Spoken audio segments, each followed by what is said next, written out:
말씀을 함께 봅니다. 말씀은 사무엘상 15장 22절 말씀입니다. 사무엘상 15장 22절, 우리 구약 성경으로 433면에 있습니다. 저희가 너무나 잘 알고 있는 말씀입니다. 사무엘상 15장 22절, 구약 성경 433면에 있습니다. 제 말씀을 읽어 드리겠습니다. 사무엘이 이르되 여호와께서 번제와 다른 제사를 그의 목소리를 청정하는 것을 좋아하심 같이 좋아하시겠나이까. 순종의 제사보다 낫고 듣는 것이 순양의 기름보다 나으니. 아멘. 이 유명한 말씀에는 배경이 있죠. 어떤 사건이 있었죠? 이 사울 왕이 누구와 싸웠습니까?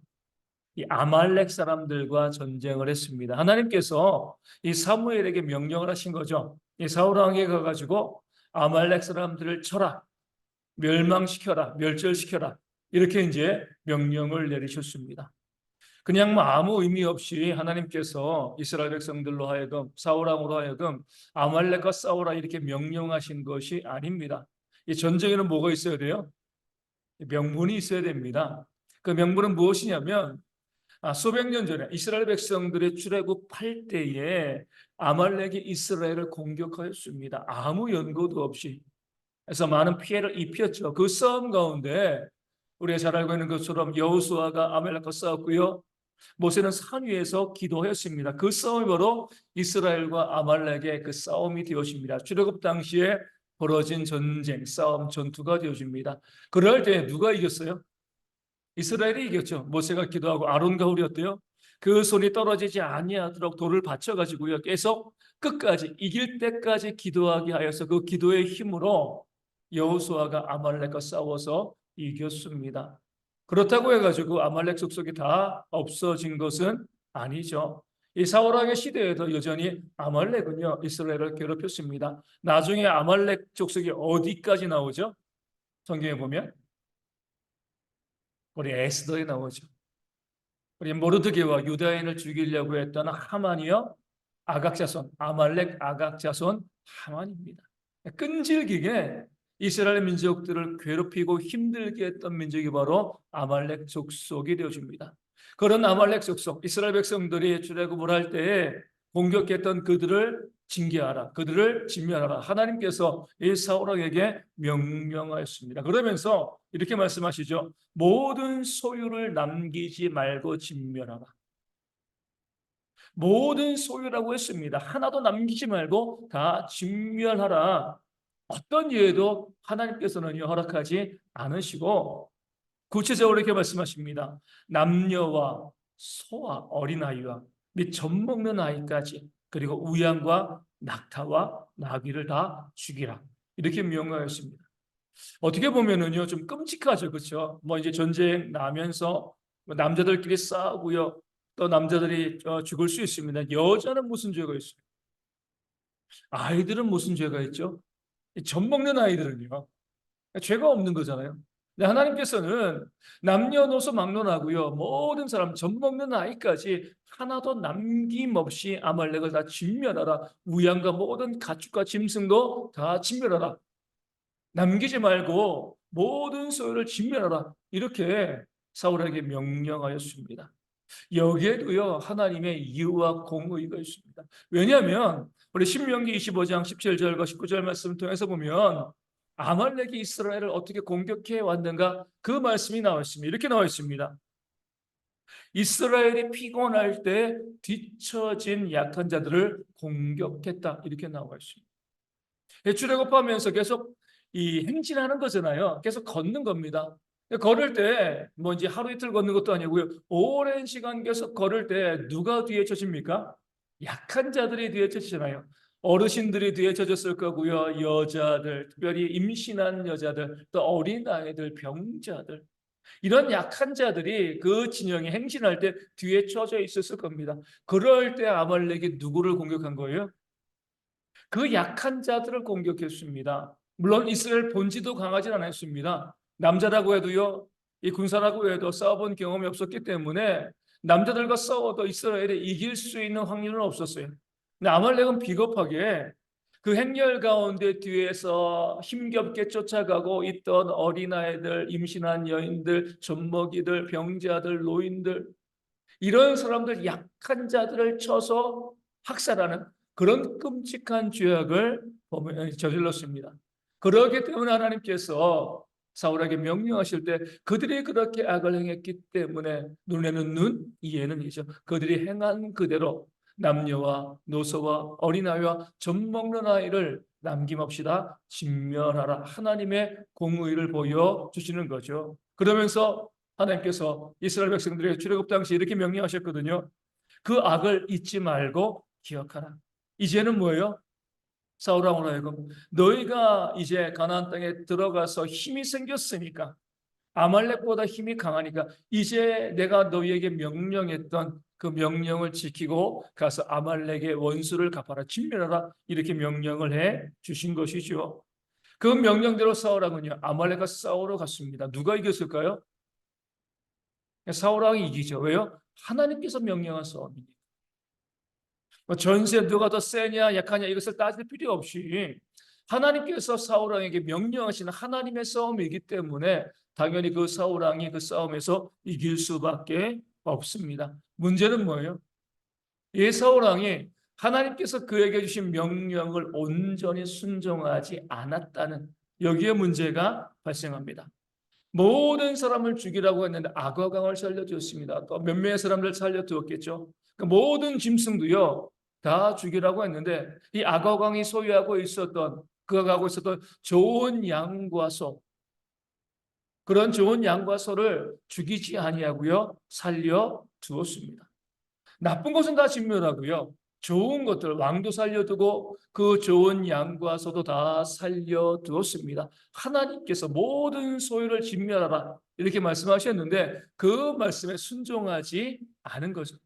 어떻게 보면 부분적으로 순종한 겁니다. 하지만 부분적인 순종도요 불순종입니다. 온전히 순종하지 않았기 때문에 그렇습니다.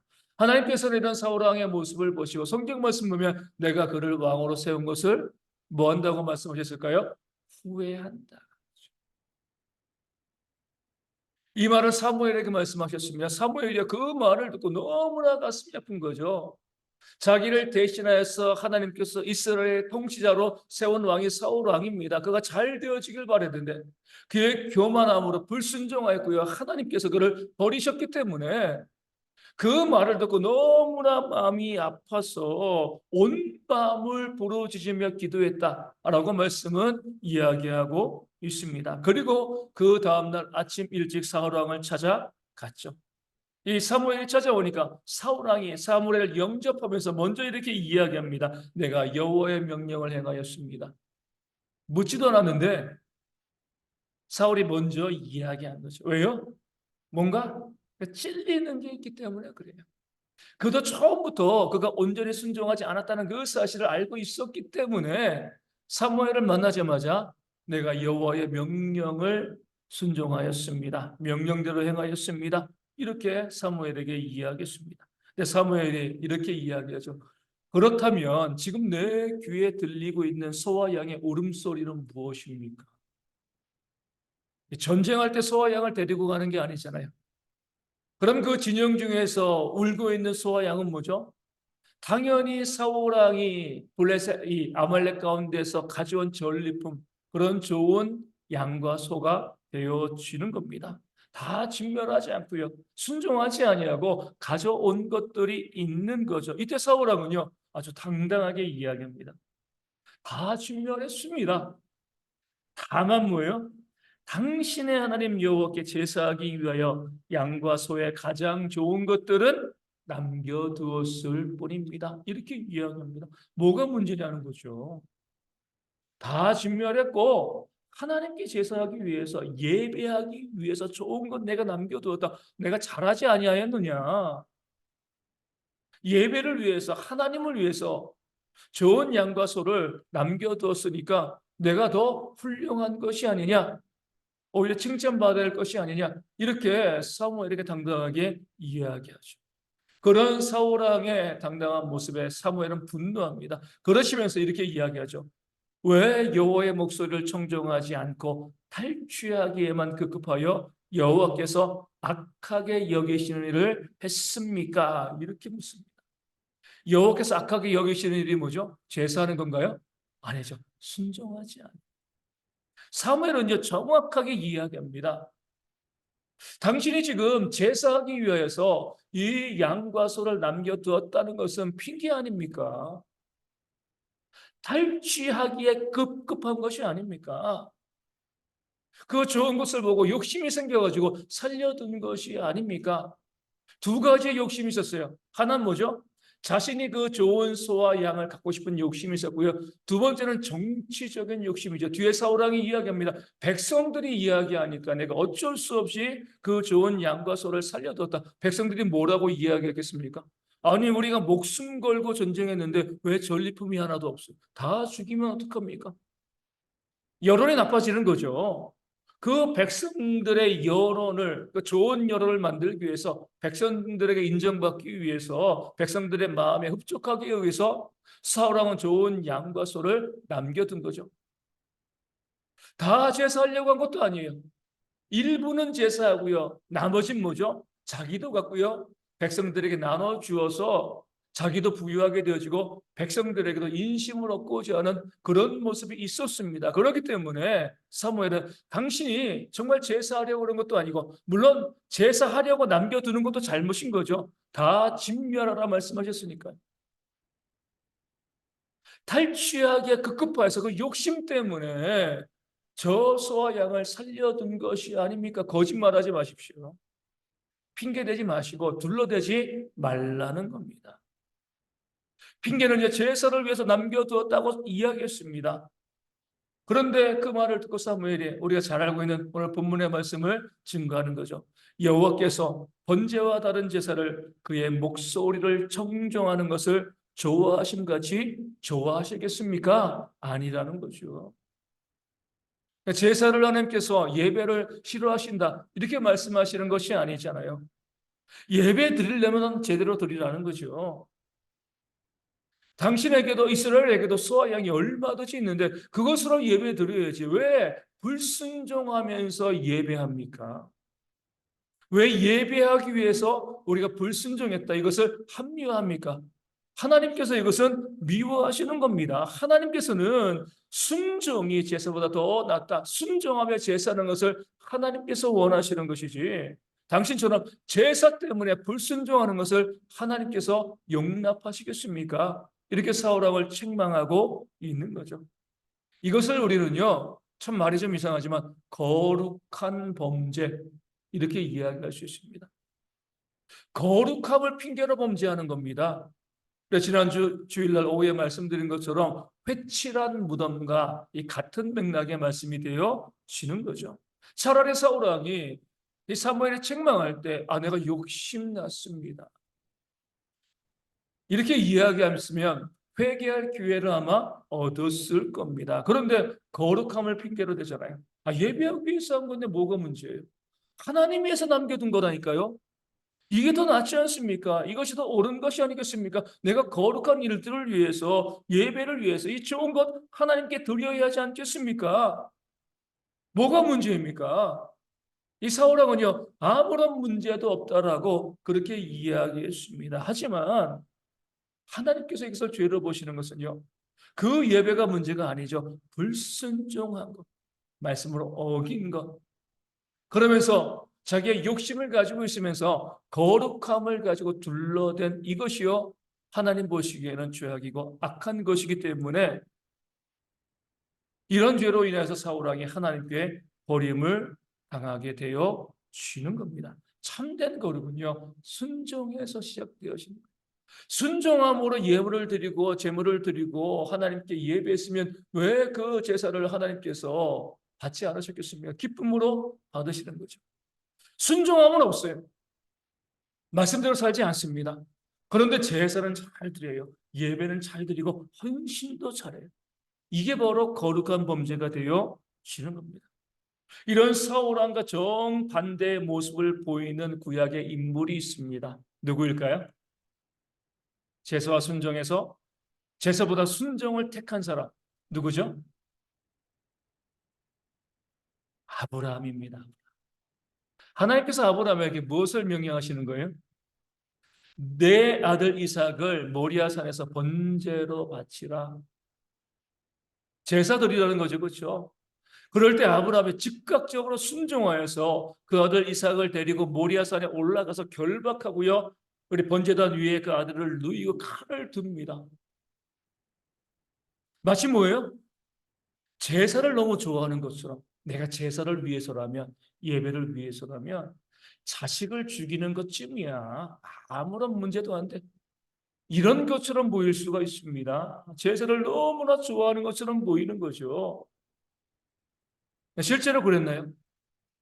아브라함이 제사 드리고 싶어 했겠습니까? 아무리 하나님께 드리는 제사고 예배를 할지라도 내 아들을 번제로 바치는 거잖아요. 할 수만 있으면 그런 제사 드리고 싶지 않았을 겁니다. 그 제사에 대한 예배에 대한 강한 거부감이 있었을 거예요. 그럼에도 불구하고 그 아들 이삭을 데리고 가서 그 번제단 위에 눕히고 칼을 든 이유는 뭐죠? 하나님께 순종하기 위해서. 사울왕은요 제사를 핑계로 불순종했습니다.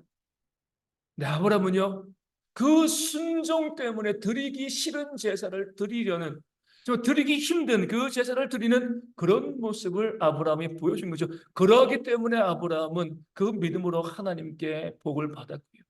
그 순종 때문에 복을 받은 것이고 사울왕은요 불순종으로 해서 예배하고 제사하고도 어때요?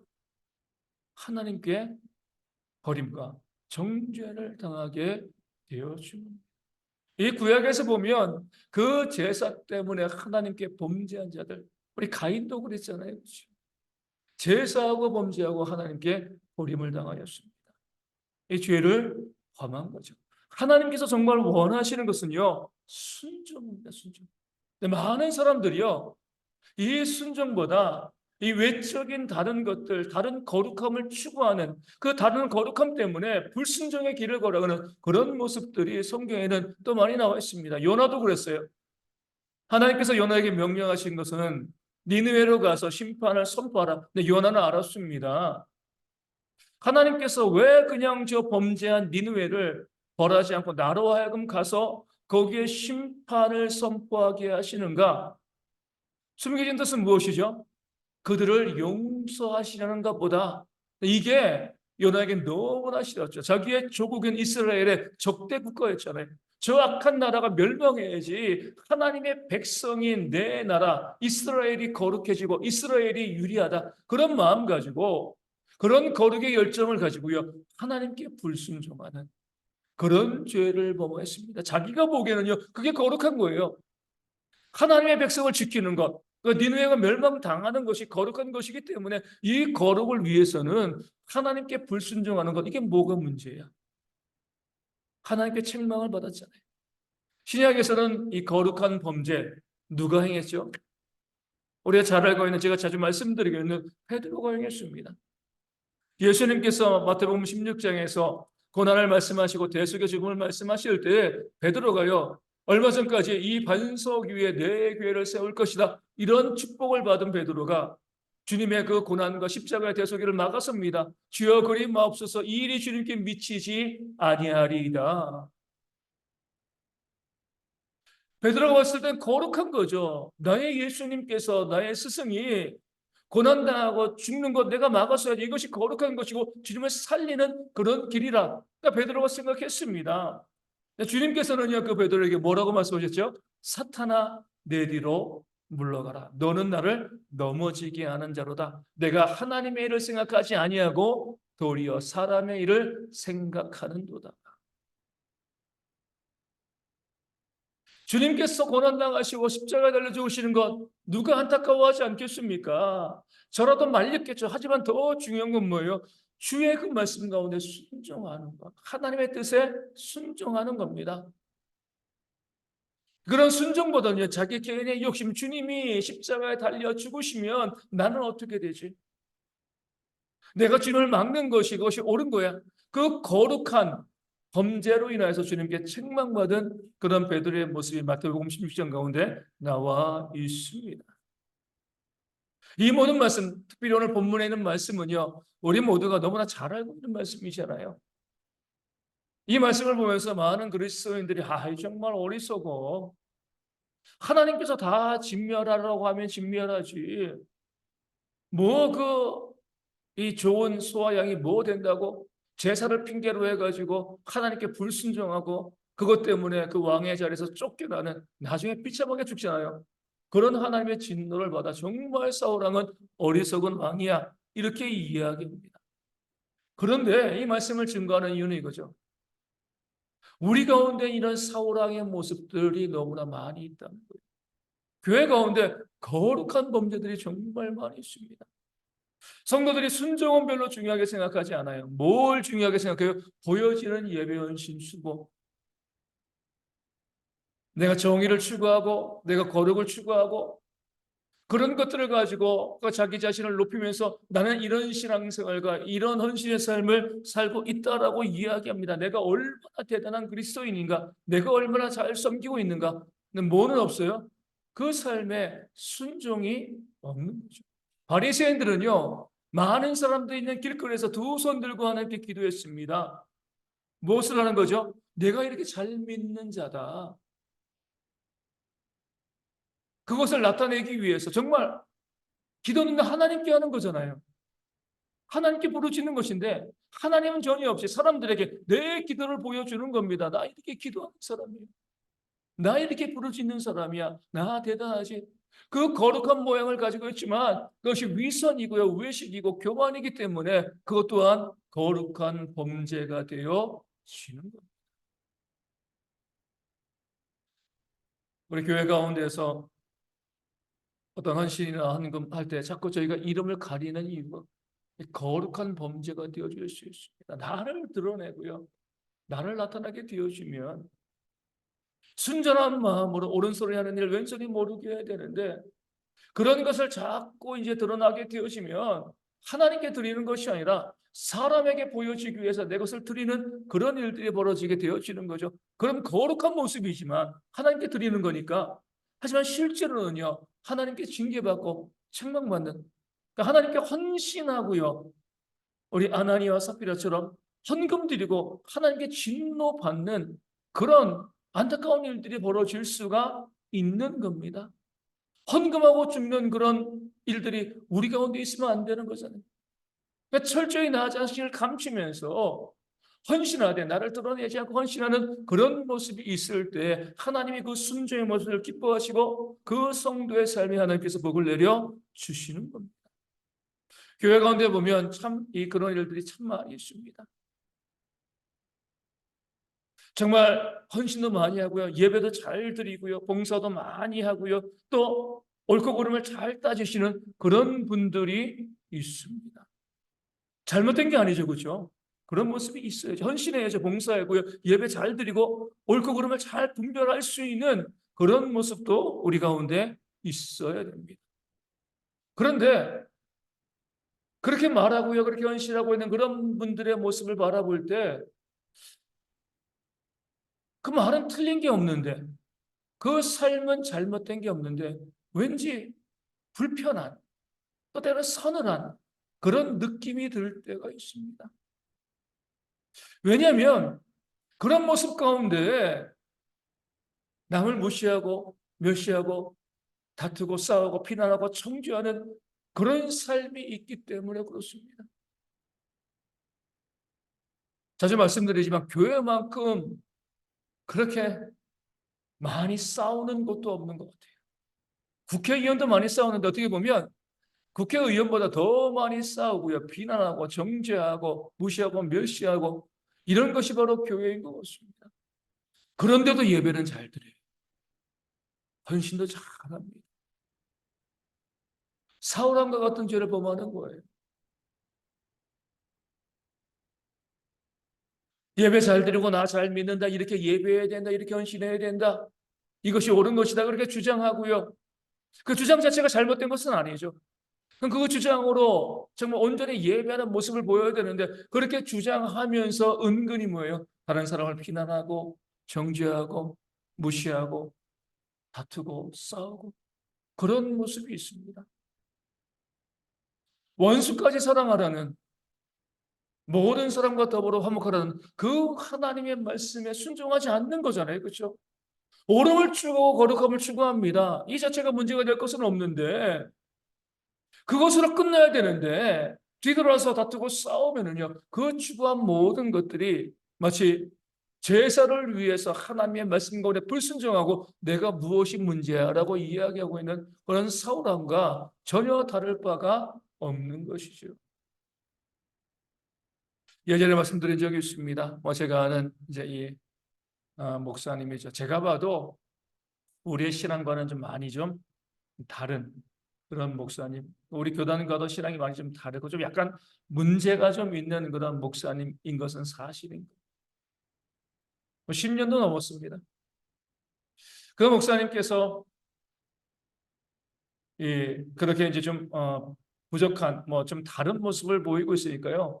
그 목사님에 대해서 이 공격하는 잘못되었다라고 이야기하는 그런 목사님들이 또 몇몇 분 계신 거죠. 그러면서 노회 때 모여서 그 목사님의 제명을 결정하는 그런 이제 일들이 있었습니다. 우리 교회에서 쫓아내는 거죠.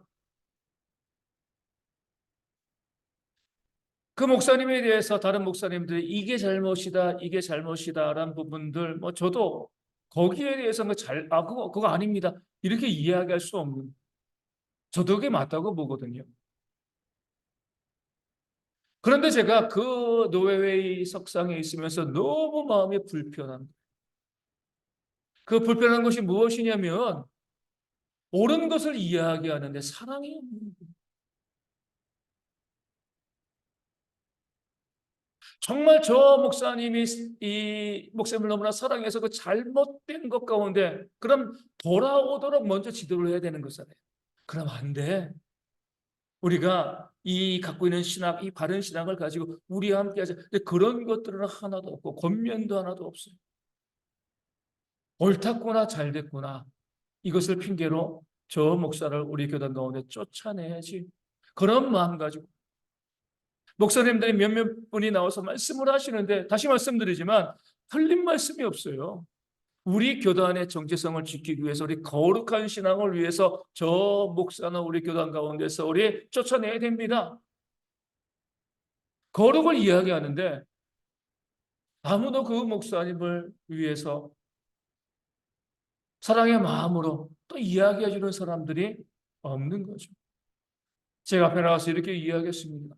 우리 목사님들이 하신 말씀 다 동의합니다. 제가 봐도 문제가 있습니다. 그런데 저는 목사님들이 이 목사님을 다루는 태도를 저는 동의할 수 없습니다. 정말 목사님들은 이 잘못된 목사님을 만나서 권면해 보신 적이 있습니까? 그분을 위해서 금식하며 기도해 보신 적이 있습니까?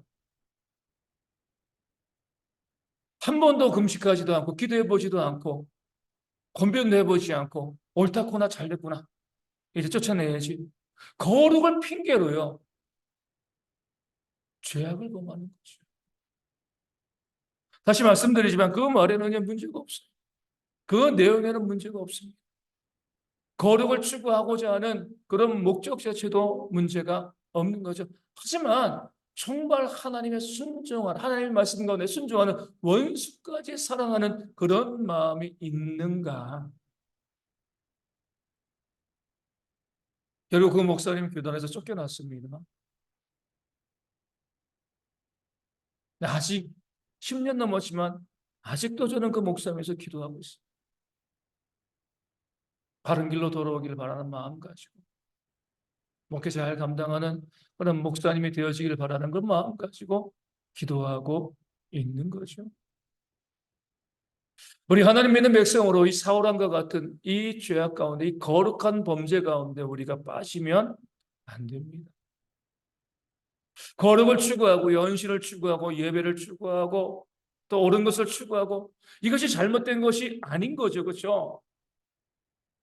재물을 가지고 예배하는 것이 잘못된 것이 아니잖아요. 그렇죠? 하지만 순종함이 없는데 사랑함이 없는데 말씀 가운데 순종하지 않는 그런 삶을 살아가면서 옳음을 이야기하고요. 바른 것을 이야기하고 정의를 이야기하고 거룩을 이야기한다라고 하면 하나님께서는요. 그런 성도를 세우신 것을 후회하시고